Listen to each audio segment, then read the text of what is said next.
Welcome back to our channel RL learning classes. आज हम पढ़ने वाले हैं क्लास 9 की साइंस का एक और चैप्टर ग्रेविटेशन।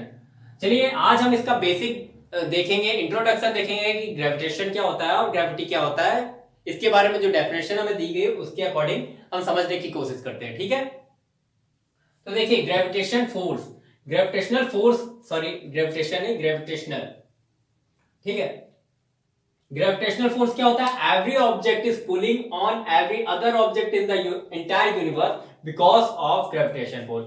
ऐसा क्यों होता है कि कोई ऑब्जेक्ट दूसरे ऑब्जेक्ट को अट्रैक्ट करता है इंटायर यूनिवर्स में? तो क्यों? क्योंकि ग्रेविटेशनल फोर्स है।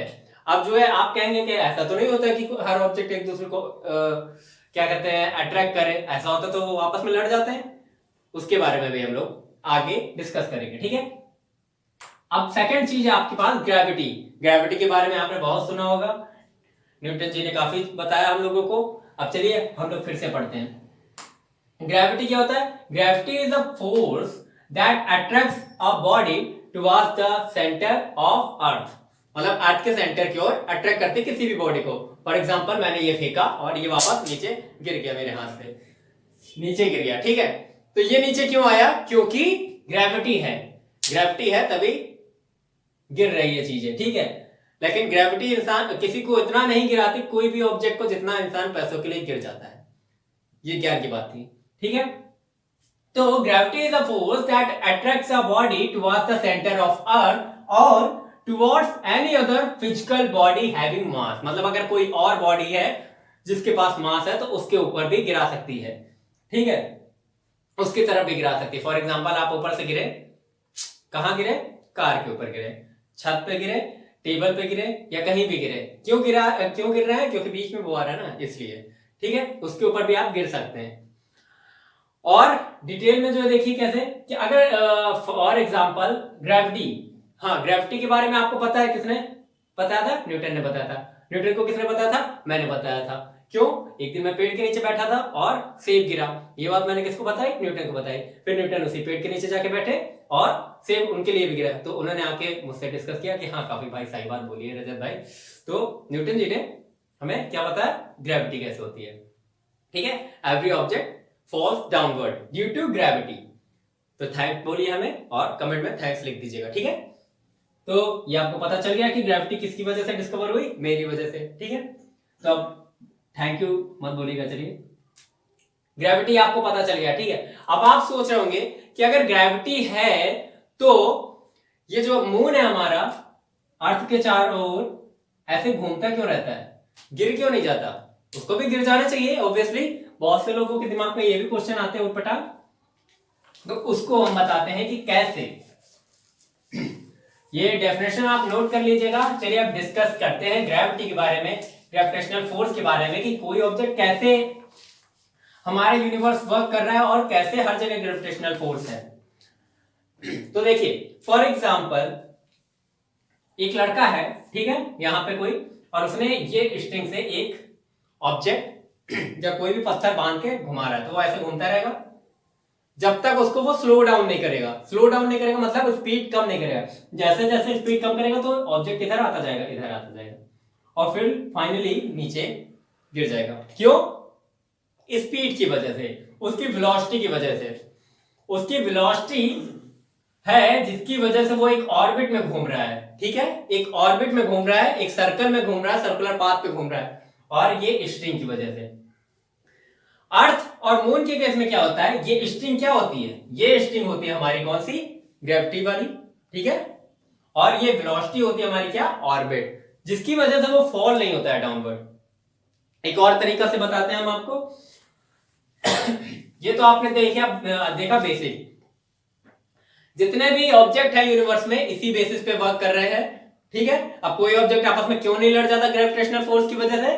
क्योंकि ये सिंपल सा मैकेनिक्स उसके पीछे है, उनकी वेलोसिटी। हर दो ऑब्जेक्ट अपनी अपनी वेलोसिटी अपने अपने ऑर्बिट में है।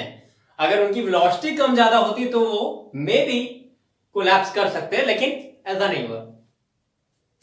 ठीक है, चलिए अब देखते हैं। जैसे कि हमारे पास है क्या? एक लड़का, फिर से एक लड़का है, बहुत ऊंचाई पे, बहुत बहुत बहुत ऊंचाई पे है, मतलब बुर्ज खलीफा से भी ऊपर है। ठीक है, और अर्थ से बाहर ही है समझ लीजिए, ठीक है, ये आपकी अर्थ है। ठीक है, वो यहां कहीं लड़का खड़ा है मान लीजिए, ठीक है। तो उसने क्या किया, ये जो लड़का है आपका, ये बहुत शरारती लड़का है, ठीक है। इसने क्या किया, एक ये पत्थर लिया, ठीक है, गिरा दिया नीचे, गिर जाएगा ग्रेविटी की वजह से, नीचे आएगा, ठीक है, ऐसे गिरा दिया, ओके। नेक्स्ट टाइम पे उसने क्या किया, पत्थर को नहीं गिराया अर्थ की तरफ, उसने थोड़ा सा इसको वेलोसिटी दी, मान लीजिए v वेलोसिटी होगी, कुछ थोड़ा सा ऐसे गिरा है, तो पत्थर यहां नहीं गिरेगा, कहां गिरेगा, इधर गिरेगा कहीं। क्यों गिरेगा, क्योंकि वेलोसिटी आपने सामने की तरफ दी है, और पत्थर जो है किस साइड, ग्रेविटी की किस तरफ उसको पुल करेगी, अपनी तरफ, कहां पे, सेंटर की ओर। तो वो यहां एग्जैक्ट नहीं गिरेगा, इधर नहीं जाएगा, तो किधर जाएगा, यहां जाएगा, ठीक है। एक और केस, उसने वेलोसिटी को बढ़ा दिया थोड़ा और ज्यादा, तो अब पत्थर कहां गिरेगा, मान लीजिए ऐसे करके गिरेगा, ठीक है।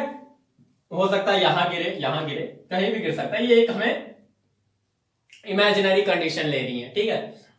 तो इसी तरह से हो रहा है, ठीक है। अब थोड़ा और वेलोसिटी अगर उसको देते हैं, मान लीजिए v3 वेलोसिटी दे दी हमने, v3 बहुत ज्यादा वेलोसिटी है, तो पत्थर क्या करेगा, ऐसे जाएगा, ऐसे जाएगा, ऐसे जाएगा, ऐसे जाएगा, वापस आ जाएगा, फिर वापस गिरने की कोशिश करेगा, फिर वापस गिरने की कोशिश करेगा, फिर वापस गिरने की कोशिश करेगा, और फिर वापस इसी राउंड में एक लूप में फंस जाएगा। क्यों, क्योंकि ग्रेविटी और उसकी स्पीड दोनों एक साथ वर्क कर रहे हैं, ठीक है। तो पत्थर गिर भी नहीं रहा है नीचे, और बाहर भी नहीं जा सकता है, क्यों, ग्रेविटी की वजह से। बाहर नहीं जा रहा है क्योंकि ग्रेविटी है, और इधर नहीं गिर रहा है क्योंकि वेलोसिटी है, ठीक है। ये बात समझ में आ गई होगी। चलिए एक बार के लिए मान लेते हैं एक पत्थर यहां गिर रहा होगा, एक पत्थर ऐसे आके आगे गिर जाएगा, लेकिन उसकी वेलोसिटी यानी मून की वेलोसिटी इतनी ज्यादा है, तो ये हमारा क्या है, मून है। मून की वेलोसिटी इतनी है कि वो ना ही बाहर जा पा रहा है, और ग्रेविटी की वजह से ना ही गिर रहा है। तो इसको कहते हैं क्या, कि वो एक जगह रुका हुआ है, उसी ऑर्बिट में घूम रहा है, ठीक है। बार बार, एक्चुअल में वो हर बार गिरता है, लेकिन हर बार बच जाता है, हर बार वो गिर ही रहा है, लेकिन वापस आ जा रहा है राउंड लगा के। उसको जो है गिरने के लिए सही जगह नहीं मिल रही है, तो गिरा ना ही गिरे तो अच्छा है। तो आपको आई होप समझ में आ गया होगा कि क्यों नहीं कोलैप्स कर रहा है, या फिर मून क्यों नहीं गिर जा रहा है अर्थ पे, ठीक है। तो ये था हमारा ग्रेविटी और ग्रेविटेशन का बेसिक कॉन्सेप्ट। आपको डेफिनेशन और एक्सप्लेनेशन दोनों ही मिल चुका है। आई होप कि आपको वीडियो पसंद आया हो। अगर वीडियो पसंद आया तो हमारी वीडियो को एक थम्स अप दीजिएगा, थम्स अप कोल्ड ड्रिंक नहीं, थम्स अप लाइक दीजिएगा, ठीक है, ओके। और इसे ज्यादा से ज्यादा शेयर करिएगा। इतनी तबीयत खराब है, मैं पढ़ा रहा हूं, तो आप भी एक लाइक कर सकते हैं, ओके। लाइक करने के बाद हमारे वीडियो को सब्सक्राइब शेयर करेगा और चैनल को सब्सक्राइब करेगा। अब आप हमारे व्हाट्सएप पे भी जुड़ सकते हैं, ग्रुप का लिंक मैं डिस्क्रिप्शन में दे दूंगा। चलिए, खुश रहिए और अपनी सेहत का ध्यान रखिए, मेरी तरह लापरवाही मत करिएगा। चलिए, थैंक्स फॉर वॉचिंग।